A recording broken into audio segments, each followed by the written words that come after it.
Olá a todos, eu me chamo Ícaro Rodrigues, atualmente sou professor do Instituto Federal do Maranhão.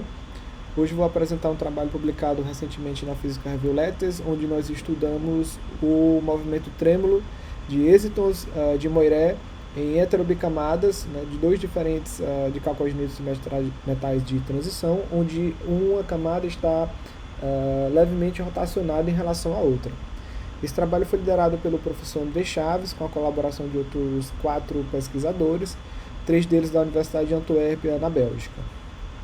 Zita Beveridge, o movimento trêmulo de partículas que obedecem à equação de Dirac, e a título de ilustração, um trabalho que eu publiquei durante o meu doutorado, foi exatamente o estudo desse efeito na propagação de pacotes de onda em multicamadas de grafeno, uma vez que elétrons de baixa energia no grafeno se comportam como férmions de Dirac quase relativísticos sem massa, né? Nesse painel aqui nós temos o resultado da coordenada x do pacote de onda gaussiano como função do tempo, onde nós podemos ver que para diferentes valores da largura do pacote de onda gaussiano, esses resultados eles exibem movimentos oscilatórios.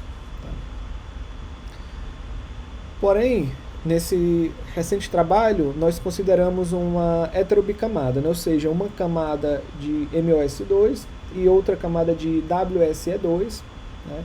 E ao excitar esse sistema com luz, o que vai acontecer é que, devido ao fato da banda de valência e a banda de condução, da banda de valência, né, máxima, e do mínimo da banda de condução estarem localizados nas diferentes camadas, os elétrons eles vão se acumular na banda de condução de menor valor e os buracos eles vão se acumular na banda de valência de maior valor, dando origem a um par, né, elétron-buraco, né, que é conhecido como exciton, né, uma quase partícula formada por um elétron e um buraco. O sistema que nós consideramos estar representado aqui no painel A, né, uma camada de MOSO2, como eu falei anteriormente, levemente rotacionado por um ângulo de 3 graus. Abaixo temos uma camada de TMD, WSE2, onde nós podemos observar 3 regiões no qual essa combinação desses dois diferentes TMDs apresenta uma alta simetria, né? Devido a estarmos falando de escalas atômicas, essas distâncias entre camadas elas vão ser diferentes nessas 3 regiões de alta simetria, né? Que por sua vez o êxito ele vai ser modulado por esse potencial, né, o qual depende de um campo elétrico perpendicular externo, bem como da distância, né, uma vez que temos regiões diferentes. Esse potencial, né, aqui representado nesse mapa de cores, pode ser mudado à medida que esse campo elétrico é aplicado, né? Uma vez que nós temos momentos de polo diferentes nessas 3 regiões. De forma que quando o epsilon for igual a um certo campo crítico, essas 2 regiões A e B elas vão passar a ser 2 mínimos locais e o C, né, vai ser sempre um máximo local. Então o êxito ele vai preferir ficar nessas 2 regiões, de forma que a gente pode mapear em uma rede honeycomb, né, semelhante à do grafeno, onde no modelo tight bind, considerando até os terceiros vizinhos, pode ser representado por essa matriz, no qual a diagonalização dela vai nos dar as alterenergias do sistema formado pelo êxito de Moiré. Ao aplicar esse campo elétrico, né, de forma adequada, nós observamos que no ponto gama a dispersão, esse gap que existia, né, anteriormente, ele é fechado. E aí a primeira pergunta que surge é que será que é possível utilizar êxitons de Moiré, né, como uma plataforma vantajosa para estudar a Zita Beveridge, né, nesse novo sistema e consequentemente, né, comprovar a natureza do tipo Dirac do êxiton de Moiré, uma vez que o êxiton por si só ele é um bóson, porém quando está submetido a um potencial, a um campo elétrico, ele se comporta como uma partícula do tipo Dirac, né, quase relativístico, semelhante ao que acontece com elétrons de baixa energia no grafeno.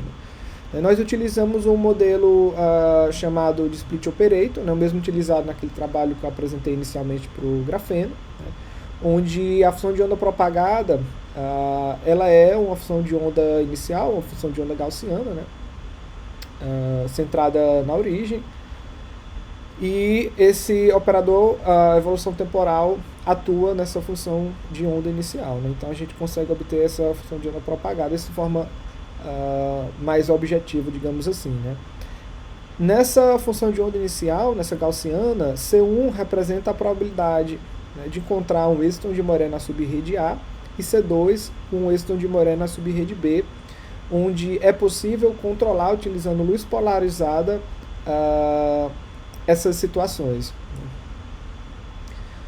Aqui nós podemos ver como de fato é importante aplicar esse campo elétrico, porque caso contrário, a amplitude dessas oscilações elas vão ser muito pequenas e a frequência muito alta, né? Então nós temos aqui dois resultados que, quando aplicado o campo elétrico, né, esse campo elétrico externo é igual ao campo crítico, nós temos não podemos chamar assim de oscilações, mas sim de deslocamento, acho que é a palavra mais adequada, né? Uma vez que o amortecimento aqui ele age de forma rápida, mas o que importa aqui é que esse deslocamento do pacote onda gaussiano, em pouco mais de 1,5 picosegundos, ele vai estar, o centro, né, do pacote onda, da coordenada x, o centro do pacote onda vai estar deslocado 60 angstrom, né, para o caso 1 e 0, ou seja, quando nós temos êxitos sendo criados apenas na subrede B, né. Contrariamente, no caso 1 e 1, o pacote de ondas já exibe esse movimento conhecido como zeta BV para a coordenada y, né? Diferentemente aqui quando nós temos apenas para a coordenada x, e isso reflete na densidade total de probabilidade, né? Sem campo, praticamente o que se observa é uma gaussiana, né? Porém, quando o campo é aplicado nessas figuras, nos painéis 5 e 6, né, a situação em 0, a gente vê que essa função de onda, inicialmente que era uma gaussiana, se propaga como se fosse dois anéis concêntricos, né? Enquanto que para 1 e 1, né, o pseudo-spinor em 1, a direção de propagação é diferente, né?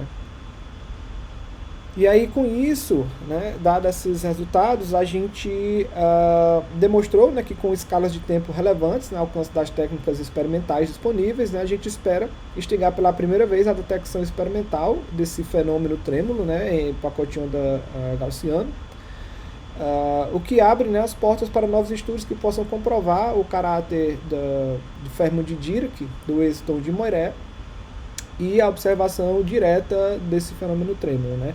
Para mais detalhes, o professor André Chaves apresentou um seminário recentemente, né, no Física da Matéria Condensada da SBF, onde lá ele explica de forma mais detalhada o que eu expliquei aqui de forma breve.